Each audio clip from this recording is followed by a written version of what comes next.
ಆತ್ಮೀಯ ಸ್ನೇಹಿತರೆ, welcome to my channel.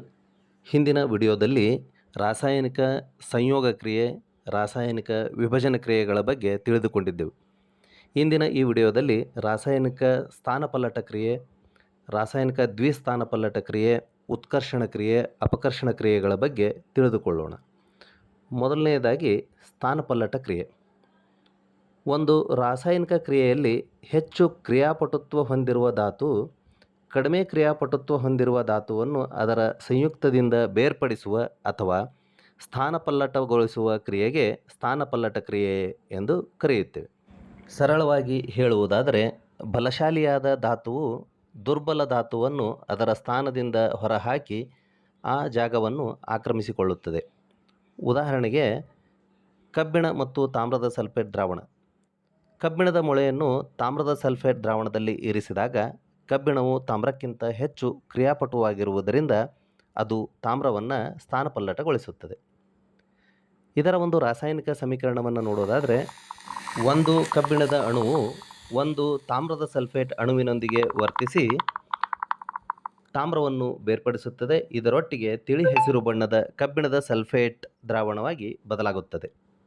ಎರಡನೇ ಉದಾಹರಣೆಯನ್ನು ನೋಡುವುದಾದರೆ, ಸತು ಮತ್ತು ತಾಮ್ರದ ಸಲ್ಫೇಟ್ ದ್ರಾವಣ. ಸತುವು ತಾಮ್ರಕ್ಕಿಂತ ಹೆಚ್ಚು ಕ್ರಿಯಾಪಟುತ್ವ ಹೊಂದಿದ್ದು ತಾಮ್ರದ ಸಲ್ಫೇಟ್ನಿಂದ ತಾಮ್ರವನ್ನು ಬೇರ್ಪಡಿಸುತ್ತದೆ. ಇದರ ಒಂದು ರಾಸಾಯನಿಕ ಸಮೀಕರಣವನ್ನು ನೋಡುವುದಾದರೆ, ಒಂದು ಸತುವಿನ ಅಣುವು ಒಂದು ತಾಮ್ರದ ಸಲ್ಫೇಟ್ ಅಣುವಿನೊಂದಿಗೆ ವರ್ತಿಸಿ ತಾಮ್ರವನ್ನು ಬೇರ್ಪಡಿಸುತ್ತದೆ.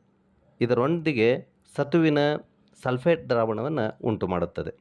ಮತ್ತೊಂದು ಉದಾಹರಣೆಯನ್ನು ನೋಡುವುದಾದರೆ, ಸೀಸವು ತಾಮ್ರವನ್ನು ಸ್ಥಾನಪಲ್ಲಟಗೊಳಿಸಿ ಸೀಸದ ಕ್ಲೋರೈಡ್ ಆಗಿ ಬದಲಾಗುತ್ತದೆ.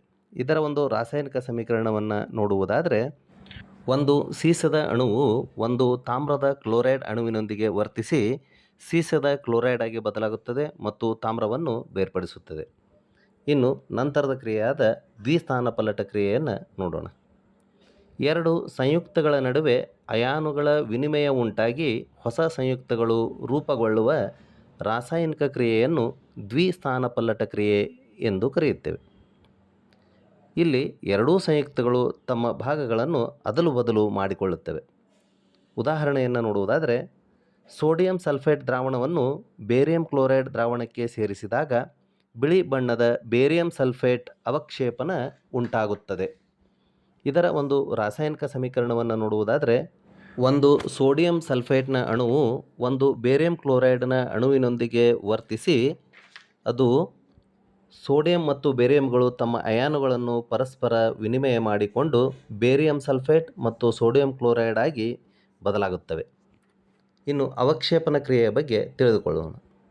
ಯಾವುದೇ ರಾಸಾಯನಿಕ ಕ್ರಿಯೆಯಲ್ಲಿ ನೀರಿನಲ್ಲಿ ಕರಗದ ಒಂದು ಘನವಸ್ತು ಉಂಟಾದರೆ ಅದನ್ನು ಅವಕ್ಷೇಪಣ ಎನ್ನುತ್ತೇವೆ. ಅಂತಹ ಕ್ರಿಯೆಯನ್ನು ಅವಕ್ಷೇಪಣ ಕ್ರಿಯೆ ಎಂದು ಕರೆಯುತ್ತೇವೆ. ಉದಾಹರಣೆಗೆ, ಈ ಮೇಲೆ ನೋಡಲಾಗಿರತಕ್ಕಂತಹ ಸೋಡಿಯಂ ಸಲ್ಫೇಟ್ ಮತ್ತು ಬೇರಿಯಂ ಕ್ಲೋರೈಡ್ನ ರಿಯಾಕ್ಷನ್ನೇ ಇದಕ್ಕೆ ಉದಾಹರಣೆಯಾಗಿ ಬರುತ್ತದೆ. ಇನ್ನು ಉತ್ಕರ್ಷಣ ಕ್ರಿಯೆ ಎಂದರೇನು ಅಂತ ನೋಡೋಣ.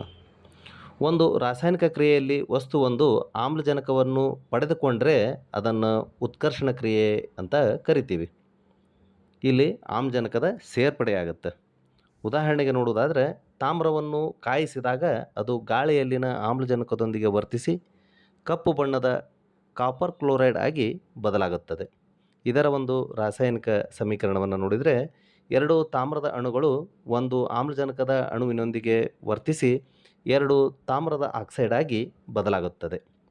ಇನ್ನು ದೈನಂದಿನ ಜೀವನದಲ್ಲಿ ಉತ್ಕರ್ಷಣ ಕ್ರಿಯೆಗಳು ಎಲ್ಲೆಲ್ಲಿ ಬರ್ತವೆ ಅಂತ ನೋಡಿದಾದರೆ, ಕಬ್ಬಿಣ ತುಕ್ಕು ಹಿಡಿಯುವುದನ್ನು ನಾವು ನೋಡಿದ್ದೇವೆ.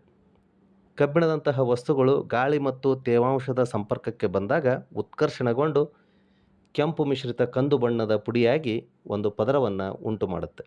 ಎರಡನೆಯದಾಗಿ, ಎಣ್ಣೆ ಮತ್ತು ಕೊಬ್ಬಿನಾಂಶವಿರುವ ಆಹಾರ ಪದಾರ್ಥಗಳು ಉತ್ಕರ್ಷಣಗೊಂಡಾಗ ಅವು ರುಚಿ ಮತ್ತು ವಾಸನೆ ಬದಲಾಗುತ್ತದೆ. ಇನ್ನು ಅಪಕರ್ಷಣ ಕ್ರಿಯೆಯ ಬಗ್ಗೆ ತಿಳಿದುಕೊಳ್ಳೋಣ.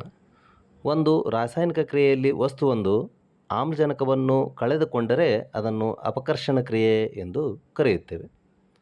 ಉದಾಹರಣೆಗೆ ನೋಡುವುದಾದರೆ, ಒಂದು ತಾಮ್ರದ ಆಕ್ಸೈಡ್ ಅಣುವು ಒಂದು ಜಲಜನಕದ ಅಣುವಿನೊಂದಿಗೆ ವರ್ತಿಸಿ ತಾಮ್ರವು ಬೇರ್ಪಟ್ಟು ನೀರಾಗಿ ಬದಲಾಗುತ್ತದೆ. ಇನ್ನು ರೆಡಾಕ್ಸ್ ಕ್ರಿಯೆಯ ಬಗ್ಗೆ ತಿಳಿದುಕೊಳ್ಳೋಣ. ರೆಡಾಕ್ಸ್ ಕ್ರಿಯೆ ಎಂದರೆ ಒಂದೇ ರಾಸಾಯನಿಕ ಕ್ರಿಯೆಯಲ್ಲಿ ಉತ್ಕರ್ಷಣ ಮತ್ತು ಅಪಕರ್ಷಣ ಎರಡೂ ಕ್ರಿಯೆಗಳು ಏಕಕಾಲದಲ್ಲಿಯೇ ನಡೆಯುವ ಪ್ರಕ್ರಿಯೆಯಾಗಿದೆ. ಇದನ್ನು ಉತ್ಕರ್ಷಣ ಅಪಕರ್ಷಣ ಕ್ರಿಯೆ ಅಂತಲೂ ಕರೆಯುತ್ತೇವೆ. ಉದಾಹರಣೆಗೆ ತಾಮ್ರದ ಆಕ್ಸೈಡ್ ಮತ್ತು ಹೈಡ್ರೋಜನ್ ನಡುವಿನ ಕ್ರಿಯೆಯಾಗಿದೆ. ತಾಮ್ರದ ಆಕ್ಸೈಡ್ ಆಮ್ಲಜನಕವನ್ನು ಕಳೆದುಕೊಂಡು ಅಪಕರ್ಷಣಗೊಂಡರೆ, ಹೈಡ್ರೋಜನ್ ಅನ್ನುವುದು ಆಮ್ಲಜನಕವನ್ನು ಪಡೆದುಕೊಂಡು ಉತ್ಕರ್ಷಣಗೊಂಡಿದೆ ಅಂತ ಹೇಳಬಹುದು. ಇನ್ನು ಸಂಸ್ಕಾರಣದ ಬಗ್ಗೆ ತಿಳಿದುಕೊಳ್ಳೋಣ. ಲೋಹಗಳು ಗಾಳಿ, ತೇವಾಂಶ, ಆಮ್ಲ ಅಥವಾ ಇತರೆ ರಾಸಾಯನಿಕಗಳೊಂದಿಗೆ ವರ್ತಿಸಿ ಕ್ರಮೇಣ ಹಾಳಾಗುವ ಪ್ರಕ್ರಿಯೆಯನ್ನು ಸಂಸ್ಕಾರಣ ಎನ್ನುತ್ತೇವೆ. ಕಬ್ಬಿಣಕ್ಕೆ ತುಕ್ಕು ಹಿಡಿಯುವುದು ಇದರ ಪ್ರಮುಖ ಉದಾಹರಣೆಯಾಗಿದೆ. ಇನ್ನೊಂದು ಉದಾಹರಣೆ ಎಂದರೆ ತಾಮ್ರದ ಮೇಲೆ ಹಸಿರು ಬಣ್ಣದ ಪದರ ಉಂಟಾಗುವುದು. ಇದು ಲೋಹಗಳ ಮೇಲ್ಮೈ ಮೇಲೆ ಅನಗತ್ಯ ಪದರವನ್ನು ಉಂಟುಮಾಡಿ ಲೋಹವನ್ನು ದುರ್ಬಲಗೊಳಿಸುತ್ತವೆ. ಇವುಗಳನ್ನು ತಡೆಗಟ್ಟುವ ವಿಧಾನವೆಂದರೆ ಬಣ್ಣ ಹಚ್ಚುವುದು, ಎಣ್ಣೆ ಅಥವಾ ಗ್ರೀಸ್ ಹಚ್ಚುವುದು, ಗ್ಯಾಲ್ವನೀಕರಿಸುವುದು ಮತ್ತು ಮಿಶ್ರಲೋಹಗಳನ್ನು ತಯಾರಿಸುವುದಾಗಿದೆ. ಈಗ ಕಮಟುವಿಕೆಯ ಬಗ್ಗೆ ತಿಳಿದುಕೊಳ್ಳೋಣ. ಕೊಬ್ಬು ಅಥವಾ ಎಣ್ಣೆಯುಕ್ತ ಆಹಾರ ಪದಾರ್ಥಗಳು ಗಾಳಿ, ಆಮ್ಲಜನಕದೊಂದಿಗೆ ವರ್ತಿಸಿ ಆಕ್ಸಿಡೀಕರಣಗೊಂಡು ತಮ್ಮ ರುಚಿ ಮತ್ತು ವಾಸನೆಯನ್ನು ಬದಲಾಯಿಸಿಕೊಳ್ಳುವ ಪ್ರಕ್ರಿಯೆಯನ್ನು ಕಮಟುವಿಕೆ ಎನ್ನುತ್ತೇವೆ. ಇದರಿಂದ ಆಹಾರವು ಹಾಳಾಗಿ ತಿನ್ನಲು ಯೋಗ್ಯವಲ್ಲದಂತಾಗುತ್ತದೆ. ಉದಾಹರಣೆಗೆ ಎಣ್ಣೆ ತಿಂಡಿಗಳು, ಬಹಳ ದಿನಗಳ ಕಾಲ ತೆರೆದಿಟ್ಟ ಚಿಪ್ಸ್, ಮಿಕ್ಸ್ಚರ್ ಅಥವಾ ಕರಿದ ಪದಾರ್ಥಗಳು ಕೆಟ್ಟ ವಾಸನೆ ಬರುತ್ತವೆ. ಬೆಣ್ಣೆ, ತುಪ್ಪ ಹೊರಗೆ ಇಟ್ಟಾಗ ವಾಸನೆ ಬದಲಾಗುತ್ತದೆ. ಇವುಗಳನ್ನು ತಡೆಗಟ್ಟುವ ಕ್ರಮಗಳೆಂದರೆ ಆಹಾರವನ್ನು ಗಾಳಿ ಆಡದ ಪಾತ್ರೆಯಲ್ಲಿ ಸಂಗ್ರಹಿಸುವುದು, ಆಹಾರದ ಪೊಟ್ಟಣಗಳಿಗೆ ಆಮ್ಲಜನಕದ ಬದಲಿಗೆ ಸಾರಜನಕದ ಅನಿಲವನ್ನು ತುಂಬಿಸುವುದಾಗಿದೆ.